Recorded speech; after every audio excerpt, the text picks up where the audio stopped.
28 weeks later, there's more action, there's more jumps, there's less suspense. In the first film, you didn't know what was happening. The audience woke up with this guy who was in hospital, and they were with him. What the hell is going on in this city? This time, you see exactly what happens from patient zero to the disease spreading. You just see it on a much bigger scale. If you're a fan of the first one, you love, well, a lot of people call them zombies, but they're infected. But fine, call them zombies, I don't care. Loads of them. You like blood and guts, it's there. You like, sense of humor, it's there. Good character development, great story, a lot of action. It's a real twisty, turning kind of plot and a really cool storyline as well that will make the action a bonus.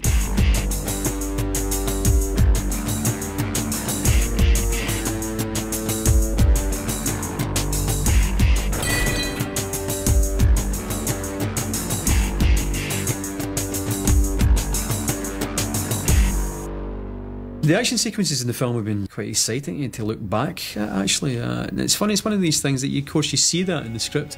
Because I'm an actor's eye rather than a filmmaker's eye, you're not quite sure how that's ever going to turn out.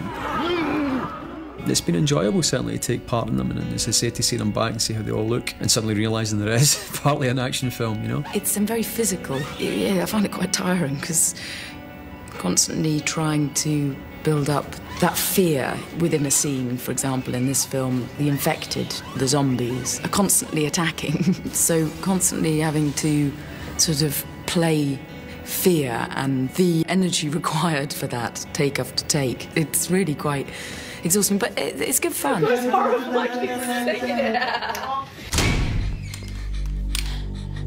You okay? The action scenes they're kind of tiring, yeah, just physically, because you've got to run around a lot, and my character gets shot in the leg, so I've got this limp that is driving me crazy because I have to keep up with everybody else as we're running around, and also we've got guns and things like that, so injuries and weapons can make it a little tiring, but it's really fun. I love doing physical stuff.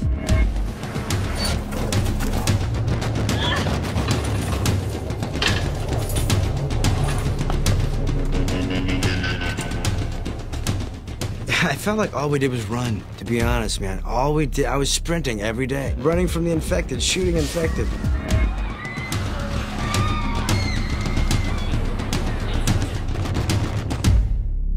The main challenge for me was to make it real, to make this story real. If I put myself as audience watching the movie, I would love to see a movie that you could smell the characters and the environment, and you could feel that that story could happen really close to you.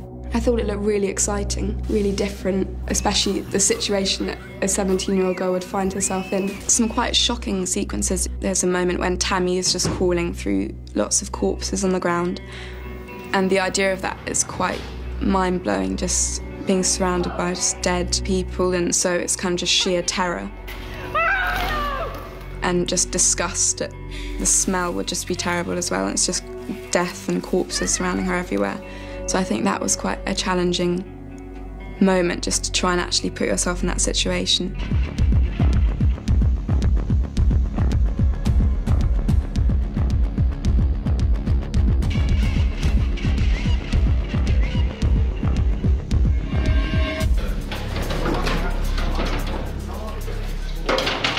It's a big action film done on a pretty small budget, and a way to achieve a lot of that is realistically, and we've used a lot of handheld camera. I think that's partly because we wanted to look realistic. We wanted to feel sort of believable.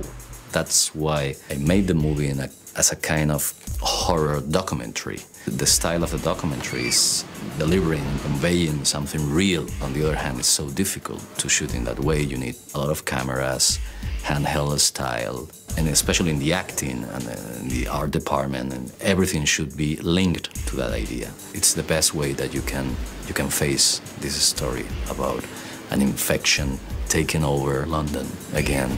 They're being pretty faithful to the guerrilla style that 28 Days was, which made it stand out from your average horror film, So they're keeping that style. Enrique did a lot of handheld. I mean, he got beat up every day. Blood always on the camera. It's always covered in plastic and right in the thick of things. Even Danny Boyle, who did some second unit stuff, got beat up and hurt his shoulder and couldn't do it anymore. Danny Danny Boyle came in to do some of the second unit. He was so enthusiastic and really likes to involve the actor in the process. Keep going! Keep on crashing! Keep on! I thought I'd done some of the best acting I've ever done in my life. That's what Danny achieves time after time. The encouragement and the enthusiasm that he has is just fantastic. And it sounds kind of obvious, but you don't always get that. You don't always get that encouragement from directors, you know. Well done, everyone. Well done, Infected. Thank you very much. Therefore, Juan Carlos trying to go in and fill that is a difficult job. But I think Juan Carlos's humility and humanity and just the way he is as a man, people are warm to him, saying that he's not trying to make any kind of statement here, that he's not trying to make a name for himself in any way. He's there to serve the project like we all are. It's fantastic to see how they're so different.